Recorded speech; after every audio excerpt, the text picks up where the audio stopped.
এটা হচ্ছে ঢাকা মহাখালী হাসপাতাল। এটা বাহিরের একটি হাসপাতাল, কিন্তু এমন একটা গন্ধ, বিচ্ছির গন্ধ আসে এই হাসপাতালের ভিতরে।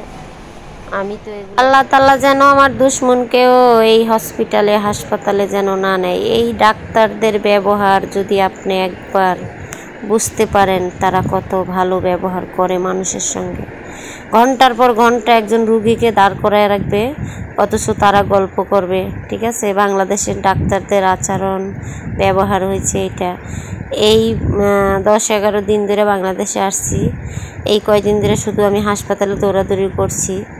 কারণ বাহিরে চিকিৎসা অবশ্যই করাইতে পারতাম, সেটা আমার নিজের দেশ না, সেখানে আমি টাকা দিতে পারি, কিন্তু আমাকে সেইখানে মানে ওদের দেশের মানুষকে যেভাবে দেখা হয় বা দেখে সেভাবে কিন্তু দেখা হয় না। এটা আমি জানি, 18-19 বছর ধরে আমি প্রবাসে ছিলাম। কিন্তু অনেক আশা নিয়ে আসি, বাংলাদেশে আসার পরে হয়তো আমাদেরকে একটু ভালো ব্যবহার করবে, সেটা তো পাই না। ঘন্টার পর ঘন্টা দাঁড়া করায় রাখে, একটা কিছু না বুঝলে ঝাড়ি মারে এই ডাক্তার সাহেবেরা। এই যে এখন সকালবেলা আমরা বাইরে ডাক্তারের কাছে যাইতেছি। আমি আমার আম্মু হয়েছে যেটা, আমার আম্মু এখন আমার কাছে এসে পৌঁছাইতে পারে না। এটা হচ্ছে আমার তৃতীয় আম্মু, বুঝতে পারছেন? সবাই আমাদের জন্য দোয়া করবেন। আমি হচ্ছে আমার চিকিৎসা চালাচ্ছি শহরে বসে বসে, তো সকলে দোয়া করবেন। আর ঢাকা শহর তো বুঝেনি রাস্তাঘাটের পরিস্থিতি, আর হচ্ছে গন্ধ কারেন্ট হয়, 7 দিন না খাওয়া থাকা যায় ইনশাআল্লাহ, বুঝছেন? সবাই আমার জন্য দোয়া করবেন, আমাকে সাপোর্ট করবেন বেশি বেশি করে।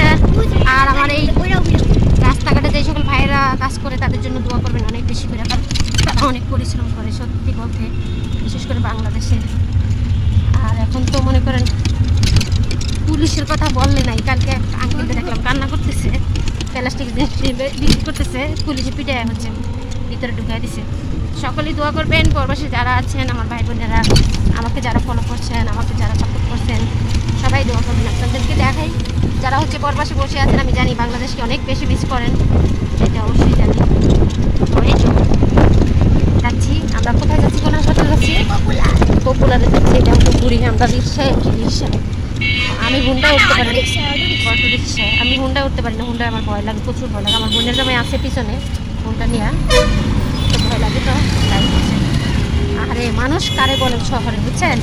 এত মানুষ কোথায় থেকে আসছে আল্লাহ মহদি জানি। আরে নিচে এখানে এসে বলছি না, এই তো যাচ্ছি শুধু যাচ্ছি।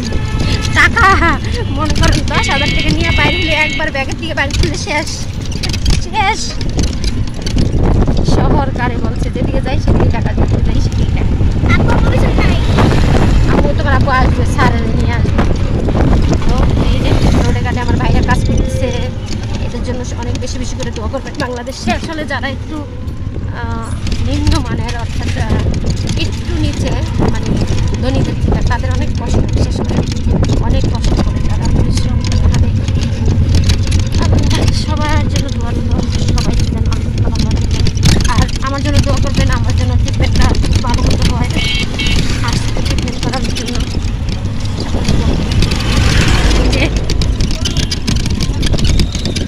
কেমন লাগে দেখেন, আসলে দেখবেন কেমন লাগে, দেখতে ভালোই লাগে। কিন্তু এই রাস্তাঘাট দিয়ে হাঁটাহাঁটি আর মানুষের জাম, যখন মার্কেটে ঢুকবেন তখন বুঝবেন কেমন লাগে।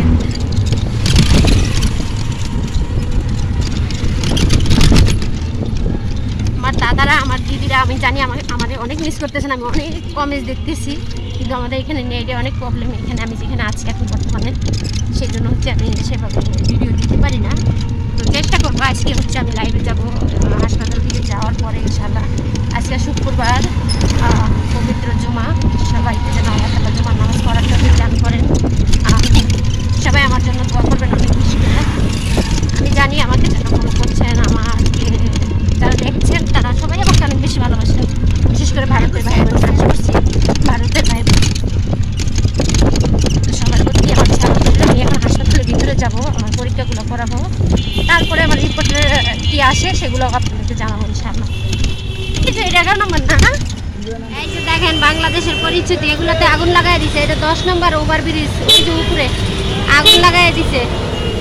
এই যে দেখেন, সবাই দেখবেন, ঠিক আছে? আর ভিডিওটা শেয়ার করবেন অনেক বেশি বেশি করে। এই মানুষের ভিড়েও আমি ভিডিও বানাচ্ছি। ওই যে উপরে দেখা যায় আগুন লাগাই দিছিল বলে এইখানে, বুঝছেন? আমরা হচ্ছে বাইরে আসছি, যদিও আগে লাগাইছি। আল্লাহ, মানুষ মরছে না? মরছে না? এগুলো টিন নাকি? বলছি এগুলো সব আগুন লাগাই দিছে, সব পুইরা ছাই ছাই হয়ে গেছে।